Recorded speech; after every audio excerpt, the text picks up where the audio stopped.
Hello everyone, welcome back to my channel एडटेकवा।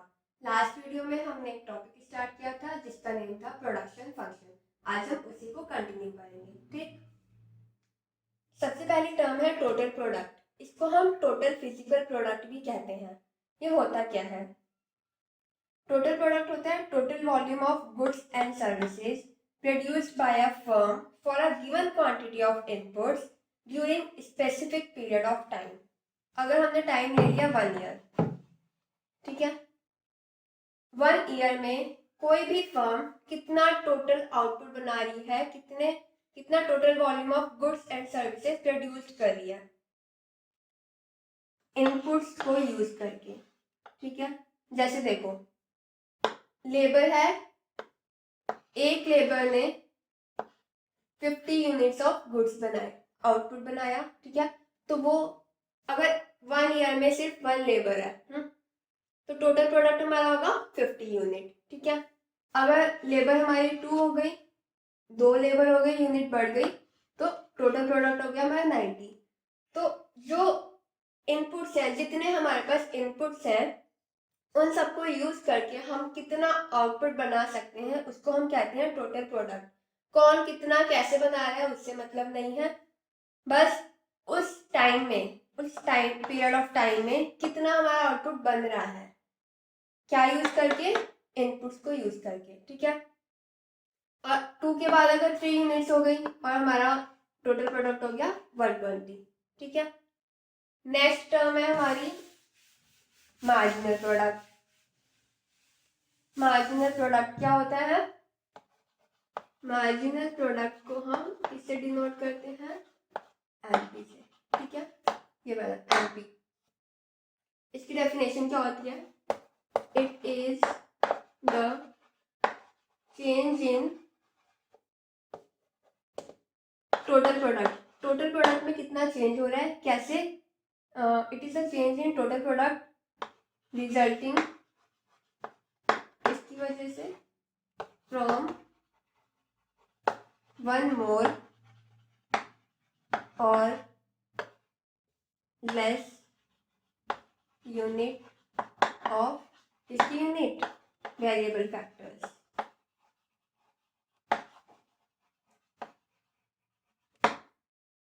Total product में change, total product में कितना change हो रहा है, किसकी वजह से? वेरिएबल फैक्टर्स को चेंज करने से, या तो एक बढ़ाने से या फिर एक कम करने से। देखो, अगर हमारा वेरिएबल फैक्टर लेबर हमारे पहले 1 यूनिट थी, ठीक, टोटल प्रोडक्ट हमारा 50 था, अब 1 से 2 हो गई, तो टोटल प्रोडक्ट भी हमारा चेंज हो गया, 50 से 90 हो गया। इन दोनों में जो चेंज हो रहा है, 90 माइनस 50 कितना चेंज हो रहा है? 40 का चेंज हो रहा है। तो ये हो गया हमारा मार्जिनल प्रोडक्ट। टोटल प्रोडक्ट में हमारा कितना चेंज आ रहा है, ये होता है हमारा मार्जिनल प्रोडक्ट। फर्स्ट यूनिट हमारी हमेशा टोटल प्रोडक्ट और मार्जिनल प्रोडक्ट इक्वल होंगी। क्यों? देखो, अगर हमारी 0 लेबर है, लेबर कितनी है हमारी? सबसे पहले 0 है, लेबर है ही नहीं, तो आउटपुट भी 0 रहेगा, काम नहीं हो रहा। ठीक है, तो मार्जिनल प्रोडक्ट भी 0 ही आएगा। अब 0 से 50 बढ़ गया, 1 यूनिट आने पे टोटल प्रोडक्ट बढ़ गया, तो 50 माइनस 0 50। तो इसलिए हमारी जो मार्जिनल प्रोडक्ट और टोटल प्रोडक्ट की फर्स्ट वैल्यू होती है हमेशा इक्वल होती है। अब जैसे जैसे वेरिएबल फैक्टर्स में चेंज हो रहा है, वैसे ही हमारा टोटल प्रोडक्ट भी चेंज हो रहा है। 140 माइनस 120, 20 का डिफरेंस, 150 माइनस 140, 10 का डिफरेंस। यहाँ पे हमारा टोटल प्रोडक्ट कांस्टेंट है, तो हमारा मार्जिनल प्रोडक्ट 0 आ गया। ठीक है, इसके बाद की हमारी टर्म है एवरेज प्रोडक्ट। एवरेज प्रोडक्ट क्या होता है? एवरेज प्रोडक्ट को हम डिनोट करते हैं एपी से। ठीक है, दिस वन एपी। एपी क्या होता है? Per unit production.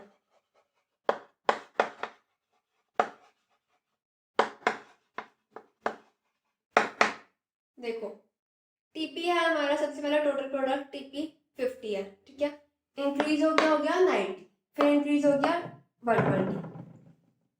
सबसे पहली वाली यूनिट ने 50 यूनिट्स बनाए हैं, एक लेबर ने 50 यूनिट्स बनाया गुड्स के। ठीक है, सेकंड यूनिट ने, अगर 2 लोग होंगे, 2 लोग ने मिलके 90 बनाया, 3 लोग ने मिलके 120 बनाया, हमें ये एवरेज निकालना है कि एक यूनिट ने कितना बनाया होगा, एक इंसान ने कितना बनाया होगा। तो 90 हम डिवाइड कर देंगे 2 से, आ गया हमारा 40।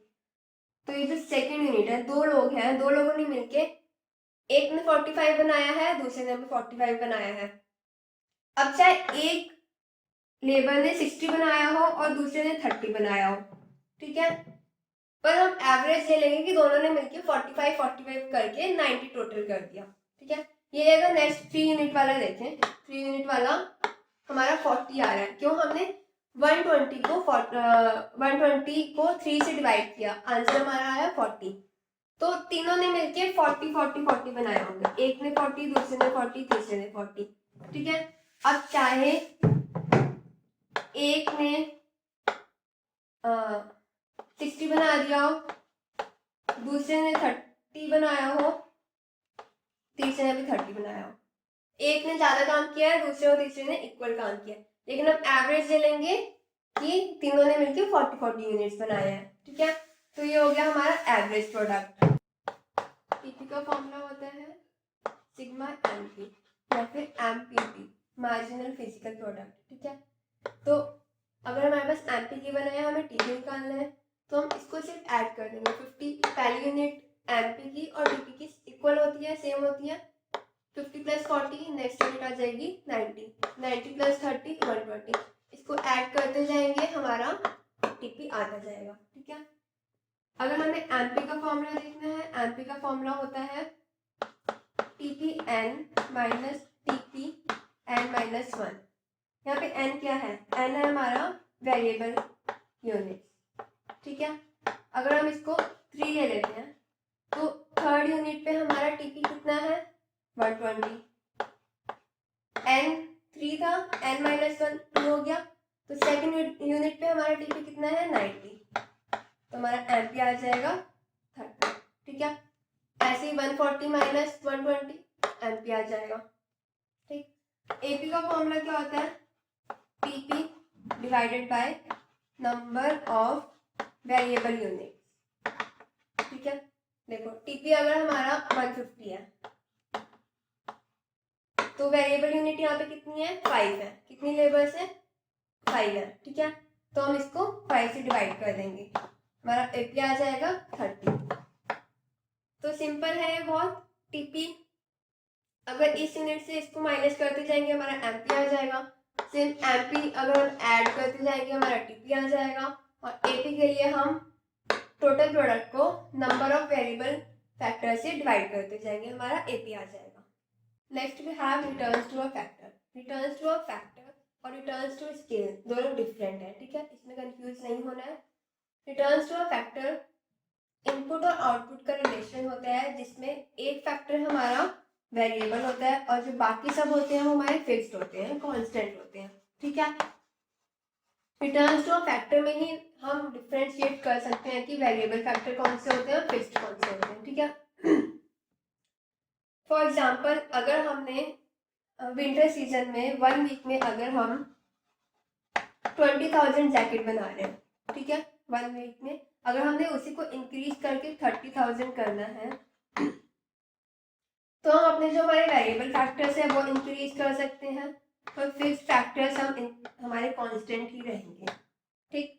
वेरिएबल फैक्टर जैसे लेबर बढ़ा सकते हैं, रॉ मटेरियल बढ़ा सकते हैं, पर जो हमारे फिक्स्ड फैक्टर्स होते हैं कांस्टेंट रहते हैं। जैसे बिल्डिंग को हम इंक्रीज नहीं कर सकते, मशीनरी भी नहीं कर सकते, लैंड है, ये सब हमारे कांस्टेंट रहेंगे और वेरिएबल फैक्टर्स को हम इंक्रीज कर सकते हैं। तो रिटर्न्स टू अ फैक्टर में जो एक फैक्टर होता है वो वेरिएबल होता है और बाकी सब फैक्टर्स हमारे कांस्टेंट होते हैं, ठीक है। जब हम वेरिएबल फैक्टर्स को इंक्रीज करते हैं तो हमारी 3 सिचुएशन होती है। First, law of increasing return, second law of constant return and third law of diminishing returns. सबसे पहला है law of increasing returns.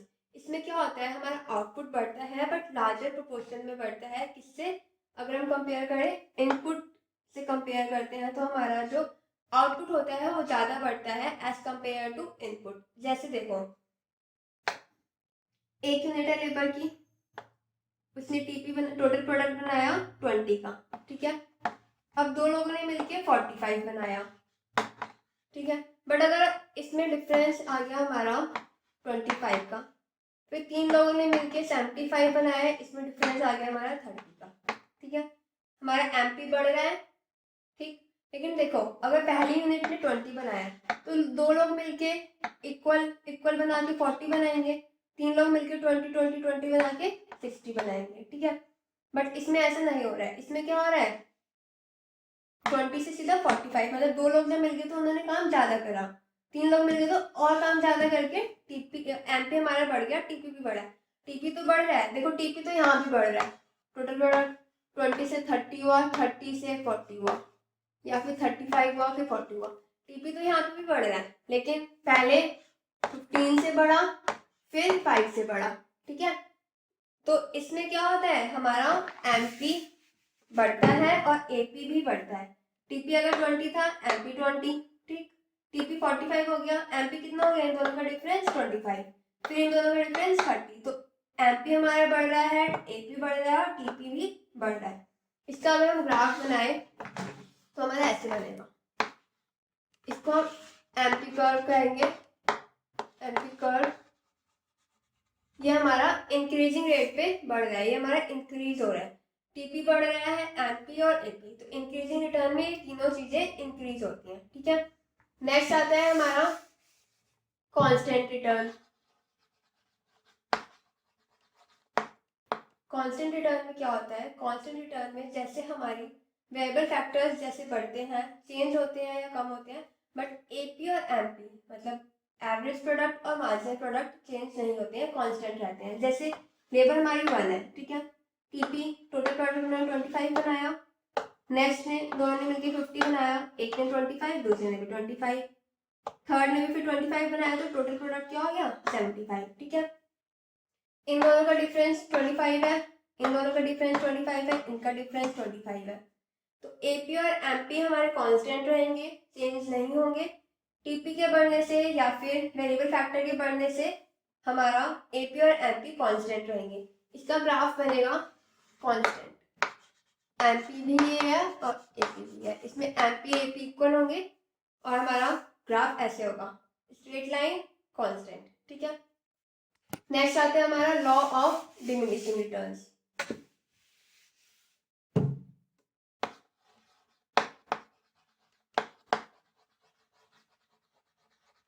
Diminishing returns में क्या होता है, एमपी जो होता है हमारा वो कम होता है जैसे जैसे हम अपने वेरिएबल फैक्टर की क्वांटिटी को बढ़ाते हैं।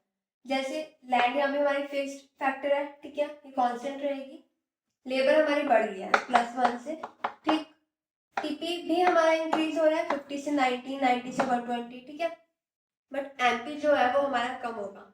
कैसे, टोटल प्रोडक्ट पहले एक यूनिट बनाई थी 50 यूनिट्स बनाई थी, ठीक है, 2 लोग मिलके 90 बना रहे हैं, बट ऑन एन एवरेज अगर हम देखें तो अगर एक 50 बना रही है दूसरी भी 50 बनाएगी तो 100 होना चाहिए, बट यहाँ पे 90 हो रहा है। तो प्रोडक्ट इंक्रीज तो हो रहा है, टीपी इंक्रीज हो रहा है, आउटपुट हमारा बढ़ रहा है फर्म में, बट किस रेट पे, डिमिनिशिंग रेट पे, कम रेट पे बढ़ रहा है, उसको ज्यादा रेट पे बढ़ना चाहिए था। इंक्रीजिंग रिटर्न में ज्यादा रेट पे बढ़ता है वो, बट डिमिनिशिंग रिटर्न्स में वो कम रेट पे बढ़ रहा है। 50 से 90 से 120 इंक्रीज हो गया, लेकिन एमपी कितना हो गया 50 से 45, क्योंकि यहाँ पे हमारा 45 का चेंज आ रहा है, सॉरी 40 का चेंज आ रहा है, ठीक है, यहाँ पे हमारा 30 का चेंज आ रहा है। तो आउटपुट बढ़ रहा है लेकिन एमपी हमारा कम हो रहा है, ठीक है, टीपी बढ़ रहा है पर एमपी कम हो रहा है। इसका ग्राफ बनेगा ऐसे, क्योंकि टीपी अगर हम एमपी अगर हम हमारा पहले ये था, ठीक है, और लेबर हमारी इतनी थी, अगर हम अपनी लेबर बढ़ाते हैं, वेरिएबल फैक्टर बढ़ाते हैं 1 यूनिट से 2 यूनिट करते हैं, हमारे एमपी 50 से 40 हो जाएगा, ठीक है। तो ये है लॉ ऑफ डिमिनिशिंग रिटर्न्स का ग्राफ।